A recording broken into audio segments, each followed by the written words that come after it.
सुंदरवन जंगल में अनमोल अपनी माँ और चाचा चाची के साथ और एक भाई के साथ एक झोपड़ी में अपना जीवन गुजर बसर कर रही थी। अनमोल का सपना था कि बड़ी होकर एक डॉक्टर बनूं और अपने जंगल के पक्षियों की सेवा करूं। एक दिन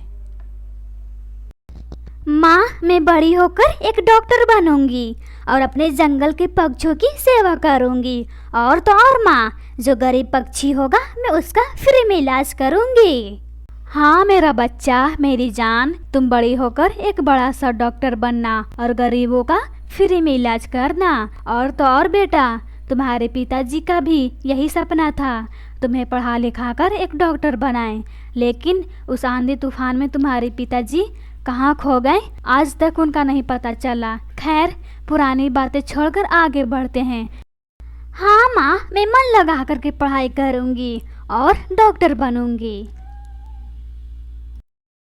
अरे ओए भाभी जी, अब सो जाओ, कल सुबह जल्दी उठना है। और हाँ, घर का काम समय से हो जाना चाहिए, समझी कुछ बात? जब देखो माँ बेटी का कहानी खत्म ही नहीं होता है। ठीक है चाची जी, हम सो जाते हैं। और वैसे भी कल सुबह मुझे स्कूल भी जाना है। स्कूल जाना है? ये क्या बोल रही हो? हाँ चाची जी, बिट्टू के स्कूल में मेरा भी नाम एडमिशन हो गया है। चाचा जी मेरा भी नाम एडमिशन करवा दिए हैं। अब हम दोनों साथ में जाएंगे स्कूल और मैं मन लगा करके पढ़ाई करूंगी। अच्छा, तू भी बिट्टू के साथ स्कूल जाएगी? ठीक है, लेकिन जाना, अभी तुम सो जाओ। सारे पक्षी सो जाते हैं, लेकिन बिल्लो रानी को नींद नहीं आती है। इसका कुछ ना कुछ इलाज करना ही होगा। पढ़ाई करेगी पढ़ाई, वो भी मेरे पति के पैसे से। क्या मेरा बेटा नहीं है जो इस कलमुही पर खर्चा कर रहे हैं? आपसे तो मैं सुबह बात करूंगी। बड़ा खर्च किया जा रहा है ना, मेरे बेटे पर तो इतनी खर्च होती नहीं है। इस कलमुही को तो मैं पढ़ने नहीं दूंगी, इसको बाल विवाह करके ही इसके ससुराल भेजूंगी। फिर सुबह हो जाती है। अनमोल बिट्टू के साथ स्कूल जाने को तैयार हो जाती है। ठीक है माँ, अब मैं चलती हूँ स्कूल, अपना ख्याल रखना माँ। ठीक है बेटा, जा, मन लगा करके पढ़ाई करना। फिर अनमोल स्कूल चली जाती है। इधर बिल्लो रानी बोलती है, का रे भाभी जी, अनमोल का पढ़ाना जरूरी है। मैं तो बोल रही हूँ इसकी बाल विवाह कर दो, ताकि ससुराल में चैन से रहेगी और ठाठ से।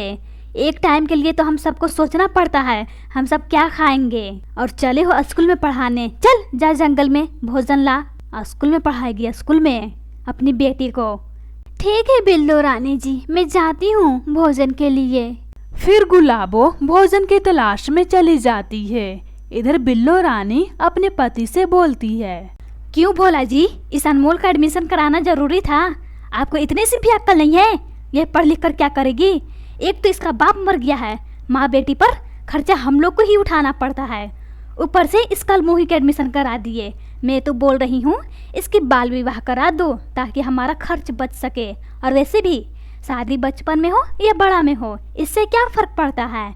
बिल्लो रानी, अभी हमारे अनमोल की उम्र कितना ही हो रहा है, अभी उसकी उम्र पढ़ने खेलने की है, और तुम बोल रही हो भाभी माँ से बोलकर उसकी शादी करा दूं? देखो बिल्लो रानी, जैसा हमारा बेटा है वैसी हमारी अनमोल भी है, समझी तुम? जब देखो उसके पीछे पड़ी रहती हो। क्या बिगाड़ा है उसने तेरा, छोटी सी अनमोल? अरे ओए भोला जी, तुम्हारी अक्ल ना किसी घने जंगल में गई है दाना चुगने, तभी तो आपको समझ में नहीं आ रही है मेरी बात। क्या मुझे समझ में नहीं आ रही है बिल्लो रानी? तुम ही समझा दो। जब देखो उस छोटी सी बच्ची पर पड़ी रहती है। भोला जी, मैं उसके पीछे क्यों पड़ी रहूंगी? मैं तो दिन रात उसकी भलाई के बारे में सोचती हूँ। खैर, ये सब बात छोड़ते हैं, मुद्दे की बात करते हैं। अगर अनमोल की शादी हो जाएगी तो अच्छा रहेगा, भाभी माँ को चिंता हट जाएगी, फिर वो चैन से मर सकते हैं। आप ही देखो आपकी आमदनी से कितना घर का खर्चा चलता है। अगर अनमोल की शादी हो जाएगी तो वो अपने अरे वाह वाह बिल्लो रानी, अनमोल के बारे में तो कितना अच्छा सोचती हो। तुमने सही कहा, अपने घर जाएगी तो उसे किसी चीज की कमी नहीं होगी। अभी मैं जाता हूँ अनमोल का रिश्ता ढूंढने, और हाँ, भाभी माँ घर जब आएगी तो उन्हें बता देना मैं कहाँ गया हूँ। ठीक है भोला जी, आप जाओ, मैं बता दूंगी। फिर भोला वहाँ से अनमोल का रिश्ता ढूंढने चला जाता है।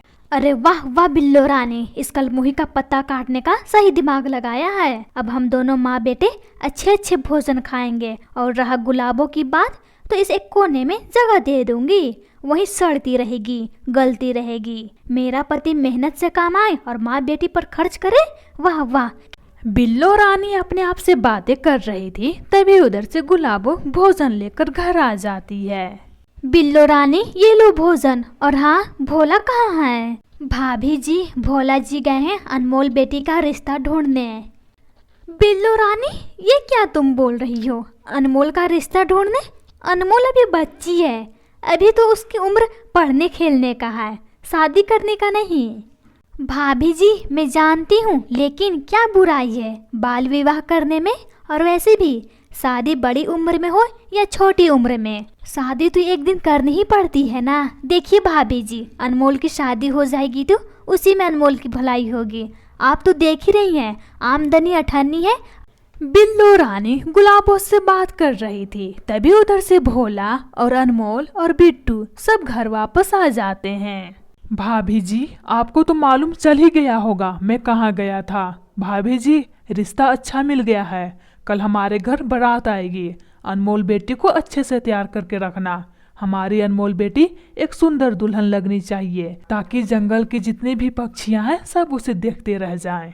लेकिन भोला, हमारी अनमोल अभी बहुत छोटी है, इसकी उम्र पढ़ाई करने की और खेलने की है। भोला ये शादी रोक दो, ये शादी मत होने दो, मेरी बेटी अभी बहुत छोटी है। बाल विवाह करने से क्या फायदा होगा भोला? ये लो, अच्छा रिश्ता ढूंढ दिया हो तो इनको भाव चढ़ने लगी है। देखिए भाभी जी, रिश्ते ढूंढने में एक बाप की चप्पल घिस जाती है। हमारी अनमोल बेटी का रिश्ता तुरंत मिल गई है, वरना हमारे भी चप्पल पैर घिस जाते हैं। लेकिन भोला, हमारी अनमोल बेटी अभी बहुत छोटी है, इसे कहाँ है समझ शादी की, शादी क्या होती है क्या नहीं। प्लीज प्लीज भोला, ये शादी रोक दो, मेरी बच्ची अभी बहुत छोटी है, इस पे रहम तो करो। क्या तुम्हारी ये बेटी नहीं लगती जो तुम इस पर इतना ज्यादा? मैं कुछ भी नहीं सुनना चाहता हूँ भाभी जी, समझिए आप। मैं इतना नहीं कमा रहा हूँ जो मुफ्त की रोटियां सबको दूं। मुझे भी कमाने में पसीना छूट जाता है। आप दोनों माँ बेटी का क्या है? मुफ्त की रोटियां खाना है, फिर सो जाना है। हर दिन का तो यही रूटीन है और हम पसीने में लथपथ रहेंगे। और हाँ, अगर ये शादी नहीं।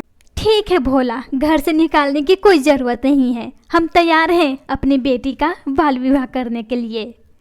माँ, ये शादी क्या होती है? अगर अच्छी चीज होती होगी ये शादी में जरूर करूँगी।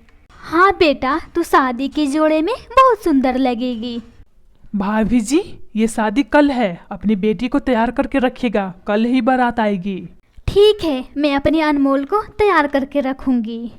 फिर सारे पक्षी भोजन खाते हैं, फिर रात हो जाती है, फिर थोड़ी देर बाद सुबह हो जाती है, फिर बारात आती है और अनमोल सज धज के दुल्हन बनकर मंडप में बैठी थी। फिर थोड़ी देर में शादी हो जाती है और अनमोल बैठकर एक डोली में। राजू बेटा, अपनी बिंदड़ी से बोल दे, यहाँ कायदे कानून से रहनी होगी, कोई शरारत नहीं। और हाँ, मेरे इशारों पर चलनी होगी इसे। अगर ऐसा इसने नहीं किया, इसे दंड मिलेगा। ठीक है पिताजी, मैं इसे अच्छे से समझा दूंगी। अनमोल मेरी छोटी पत्नी, इस घर में अच्छे से रहना, कोई शरारत नहीं। और हाँ, बच्चों वाली हरकत तो बिल्कुल भी नहीं करना और अपनी जिम्मेदारी अच्छी से निभाना एक बहू बनकर। अगर ऐसा तुमने नहीं किया, तुम्हें मार पड़ेगी हर दिन, समझे तुम मुझे क्या क्या बोले, मुझे कुछ भी नहीं समझ में आया। चलो अब हटो, मुझे सोने दो, मुझे बहुत नींद आ रही है, मैं थक गई हूँ। ए बहुरिया, देख, यहाँ तू सोने नहीं आई है, हम सबकी सेवा करने आई है, समझी? चल जा जंगल से भोजन लेकर क्या, मुझे जोरों की भूख लग गई है। भोजन लाने? मैं तो कभी नहीं गई भोजन लाने, मैं कैसे लाऊंगी भोजन? मुझे भी जोरों की भूख लगी है और हाँ, नींद भी आ रही है। मेरे लिए भोजन लेकर आइए ना। आप सबको पता है, मेरी माँ खुद अपने हाथों से भोजन खिलाती थी। ए तू चुप कर, यहाँ सेवा करने आई है या सेवा कराने? तुम्हारी माँ कुछ भी सिखा कर नहीं भेजी है, ससुराल में कैसे रहा जाता है। और हाँ, अब बचपना करना छोड़, मुझे भूख लगी है जोरों की, चल जा जंगल भोजन लेकर क्या। मैंने बोला ना मुझे भोजन ढूंढने नहीं आती है, फिर क्यों तुम बाप बेटे जिद कर रहे हो? बोलो। और हाँ, अगर मेरे साथ जोर जबरदस्ती की मैं अपनी माँ से बोल दूंगी। अरे अभी बताता हूँ तुझे, बहुत तू बच्चों वाली हरकत कर ली। इतना बोलकर राजू और खड़क सिंह अनमोल को मारने लगते हैं। अरे मुझे मत मारो, मैं सच बोल रही हूँ, मुझे भोजन खोजना नहीं आता। मैं अपनी माँ से बोल दूंगी, तुम दोनों मुझे बहुत मारे हो। मैं जा रही हूँ इस घर को छोड़कर। इस घर में गंदे गंदे लोग रहते हैं, मैं नहीं रहूंगी यहाँ। मैं जा रही हूँ अपनी माँ के घर। इतना बोलकर अनमोल अपने घर चली जाती है। पीछे से खड़क सिंह और राजू भी आता है। माँ, मुझे ये दोनों बहुत मारे हैं। मुझे जंगल भेज रहे थे भोजन ढूंढने को। माँ, आप तो जानती हो ना मुझे भोजन ढूंढना नहीं आता, फिर ये दोनों क्यों इतना मुझे मारे हैं? माँ, मुझे बहुत दर्द हो रहा है, बहुत दर्द। मुझे नहीं देखा, बोला मेरी बेटी का बाल विवाह करने का नतीजा। मैं अपनी बेटी को खुद भोजन ला कर देती थी, आज उसी भोजन के लिए मेरी बेटी की ये हालत हुई है। सिर्फ तुम दोनों की वजह से, सिर्फ तुम दोनों मेरी बेटी का बाल विवाह कराए हो। मेरी बेटी का उम्र पढ़ने खेलने का। अरे तुम कहाँ लेकर जा रही हो मेरी बहू को? इसे तो मुझे लेकर जाना है अपने घर। क्या तुझे जरा से भी शर्म नहीं आती? अपनी बेटी को घर बर्बाद करने में लगी हो। ए बुढ़े, चुप हो जा, वरना तेरी खाल खींचकर धूप में सुखा दूंगी। ढोल बनाने को काम आ जाएगा, समझा? चल भाग यहाँ से, मेरी बेटी से दूर हो जा। चल अनमोल बेटा, कहीं दूर चलते हैं इन सब से। फिर गुलाबो यहाँ से चली जाती है। चलते चलते एक टूटा फूटा घोंसला दिखाई देता है। फिर वे लोग उस घोंसले में जाते हैं। माँ, मुझे बहुत दर्द हो रहा है। वे लोग मुझे मारे हैं तो माँ, मैं वहाँ कभी नहीं जाऊँगी। वे लोग बहुत गंदे हैं, बहुत गंदे हैं माँ, बहुत गंदे। मैं कभी नहीं जाऊँगी। हाँ बेटा, तू वहाँ अब कभी नहीं जाएगी। हम दोनों अब अच्छे से रहेंगे। और हाँ बेटा, एक काम भी करना है ताकि दूसरों की बेटी पर सितम ना हो। बेटा, तुम बड़ी होकर IAS ऑफिसर बनना ताकि बाल विवाह रोक सको अपनी ताकत से। फिर गुलाबो अपनी बेटी के साथ हंसी खुशी से रहने लगती है। बच्चों, हमारी कहानी कैसी लगी? आपने देखा ना बाल विवाह करने से क्या नतीजा मिला। इसलिए ऐसी शादियों से आप लोग बचें ताकि आपका परिवार खुशहाल रहे। आपका धन्यवाद।